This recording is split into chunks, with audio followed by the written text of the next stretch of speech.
Bien, aquí tenemos el siguiente problema que dice que para la red de la figura que tenemos aquí, tenemos que determinar los puntos que sería I de Q, VGSQ y VDSQ. Y también tendremos que calcular lo que sería el voltaje en D en el drenaje, el voltaje en la fuente y por último tendremos que calcular lo que sería el voltaje del drenaje con respecto a la fuente. Bien, con la siguiente ecuación tenemos que la corriente en el drenaje es igual a una constante por el voltaje de la compuerta con respecto a la fuente menos el voltaje de Thevenin, todo esto elevado al cuadrado. Bien, con esto despejando para la K, la constante, tendríamos que esto sería igual a la corriente en D entre el voltaje de la compuerta con respecto a la fuente menos el voltaje de Thevenin, esto elevado al cuadrado. Despejando con los valores que nos proporciona la figura, tendríamos la siguiente ecuación y después solo sería resolver esta ecuación. Y tendríamos que K es igual a 0,556 por 10 a la menos 3 amperes por voltios cuadrados.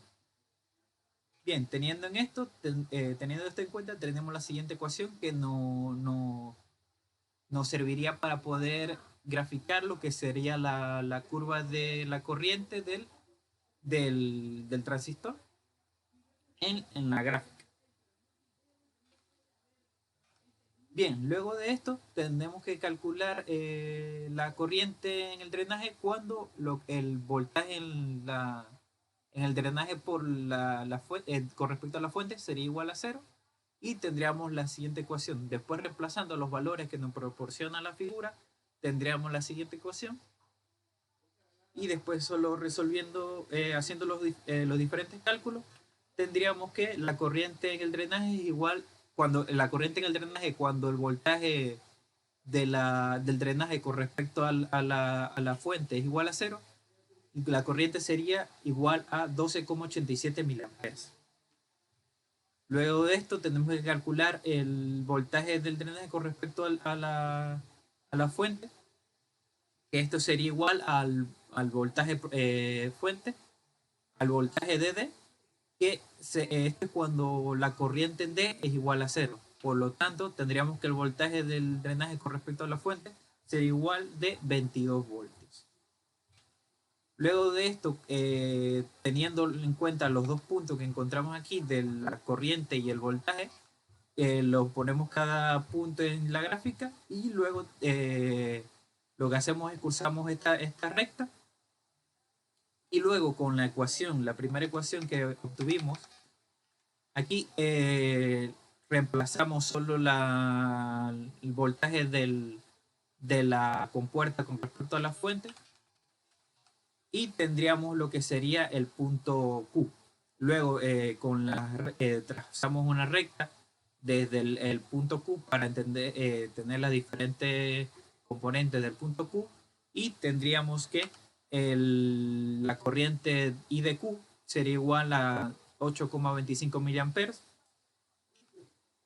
y tendríamos que el punto VGSQ sería igual a 7,9 voltios. Y como el voltaje GSQ es más o menos igual a lo que sería el voltaje DSQ, tendríamos que el voltaje DSQ sería igual también a 7,9 voltios. Luego pasando al siguiente punto, que sería el C, necesitamos encontrar el voltaje en el drenaje. Por lo tanto, usamos la siguiente ecuación que dice que el voltaje en el drenaje es igual a el voltaje menos la corriente en el drenaje por la resistencia del drenaje. Entonces, reemplazando los diferentes valores, tendríamos la siguiente ecuación. Solo resolvemos y tendríamos que el voltaje en el drenaje sería igual de 12,1 voltios. Entonces, para el siguiente voltaje, que sería el voltaje en la fuente, tendríamos que la corriente en la fuente, que el voltaje en la fuente es igual a la corriente de la fuente por la resistencia de la fuente, Que esto también sería igual a lo que podríamos decir que es la corriente en el drenaje por la resistencia en la fuente. Luego de esto tenemos el voltaje en la fuente, reemplazamos los diferentes valores y al final tendríamos que el voltaje en la fuente sería de 4,21 voltios. Luego pasamos al punto D, que necesitamos el voltaje en el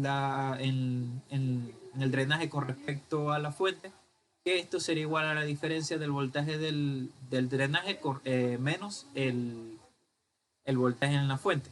Que esto tendríamos los siguientes valores y solo restamos y tendríamos el valor del voltaje en el drenaje con respecto a la fuente, que sería de 7,89 voltios.